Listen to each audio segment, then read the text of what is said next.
ரஜினிகாந்த் 200 பேர் அடிக்கிறார் கிளைமேக்ஸில். லாஜிக் என்ன இருக்குது? அந்த நம்ம ரசிக்கிறோம்ல, அதை ரசிக்கணும். அது மாதிரி இங்கே ஒரு கொலைகாரன் ஒரு கொலை பண்ண, அதுதான் முக்கியம். அந்த இடத்துல சிசிடிவி இருந்துச்சா, ஹெல்மெட்டை கழட்டி உள்ள வைப்போம்ல, அப்படியே அறிவையும் கழட்டி உள்ள வச்சிருக்கோம். Please suspend your logic. சிசிடிவியெல்லாம் வேணாம் அந்த இடத்துல, அதெல்லாம் முக்கியமே கிடையாது. அப்புறம் நான் இது வந்து உலகத்தில் எழுதப்பட்ட மிகச்சிறந்த சிறுகதைன்னு சொல்லவில்லை, மிகச்சிறந்த திரைக்கதைன்னு சொல்லவில்லை, ரொம்ப சாதாரண திரைக்கதை. இந்த உலகம் லாஜிக்கல்னால் வந்து சிறைப்பட்டு கிடக்கு. 24 லைஸ் பர் செகண்ட் தான் சினிமா. சைக்கோ படம் பார்த்துட்டு டைரக்டர் மிஷ்கினோட இந்த இன்டர்வியூ பார்த்தப்போ படம் சரியாக வராததுக்கு ஏதோ சாக்கு போக்கு சொன்ன மாதிரி நிறைய பேருக்கு தோணினாலும், எனக்கு ஞாபகம் இருக்கிற வரைக்கும் மிஷ்கின் சொன்ன அந்த படத்துக்கூடயே ட்ராவல் பண்ணி போயிடணும் அப்படின்ற ஃபிலாசபியில் படம் பார்க்குறவங்க தான் படங்களை நிறைய என்ஜாய் பண்ணுற மாதிரி தோணுச்சுங்க.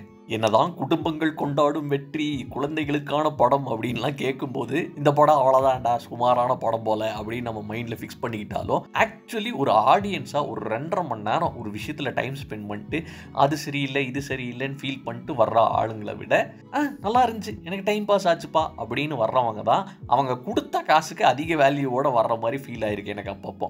ஆனால் அதுக்காக நம்ம மூளை மொத்தமும் எப்போ பார்த்தாலும் ஆஃப் பண்ணிட்டு எல்லாத்துலேயும் கம்மி எதிர்பார்ப்போட டீல் பண்ணுங்க அப்படின்லாம் நான் சொல்லலைங்க. அது நம்மளால் முடியுமா? சத்தியமாக முடியாது. ஒரு 200 ரூபா டிக்கெட்டு தியேட்டருக்கு போயிட்டு வர்றதுக்கு பாதி நாள், அது போக 2 to 3 மணி நேரம் படம் பார்க்குற டைமு, ஒரு படத்துக்காக இவ்வளோ விஷயம் நம்ம ஸ்பெண்ட் பண்ணும்போது அந்த இன்வெஸ்ட்மெண்ட்டுக்கு ஈக்குவலாக இல்லைனாலும் அட்லீஸ்ட் லைட்டாவாச்சு காம்பன்சேட் பண்ணுற மாதிரி நாம் பார்க்குற படத்தோட குவாலிட்டி இருக்கணும்னு மனசு கேட்க தான் செய்யும். அதுவும் 10,000 வருஷமாக மணிக்கும் வேல்யூ கொடுத்து வளர்ந்த கேபிட்டலிஸ்ட் சொசைட்டி இல்லை, அப்படி டக்குன்னுலாம் மனசு மாறிடாது. பட் சமீபத்தில் ஒரு சின்ன படம் பார்த்தேங்க, தலையும் புரியல வாலும் புரியல, படத்தில் என்ன நடந்துச்சுன்னு யாராச்சும் எக்ஸ்பிளைன் பண்ண சொன்னீங்கன்னா அது என்னன்னு கூட என்னால் சொல்ல முடியாதுன்ற அளவுக்கு கச்சமுச்சான்னு எடுத்து வச்சுருந்தாங்க. ஆனாலும் படம் பார்த்து முடிச்சுட்டு நல்லா தான் இருந்துச்சு அப்படின்னு நினச்சிட்டு க்ளோஸ் பண்ணேன் அந்த படத்தை. ஏன் அப்படின்னா அது லிட்ரலாக ஒரு short film, noise man insect அப்படின்னு சொல்லி ஒரு 15 நிமிஷத்தில் சொன்ன ஒரு கதை.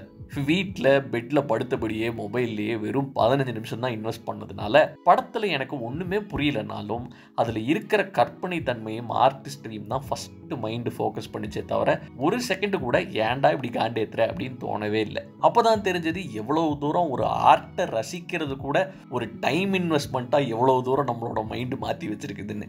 ஆப்வியஸ்லி எல்லா படமும் ஒரு கலை காவியம் தான் அப்படின்லாம் நான் சொல்ல மாட்டேன். கழுதை எஃபர்ட்டே போடாமல் படம் எடுத்தாலும் கிறுக்கணுங்க பாப்பானுடான்னு நம்ம தலையில் ஏறி 300 வருஷத்துக்கு மிளகா அரைக்கிற அளவுக்கு சினிமாவை வெறும் வியாபாரமாக மட்டுமே பார்க்குற ஆளுங்களும் இருக்காங்க.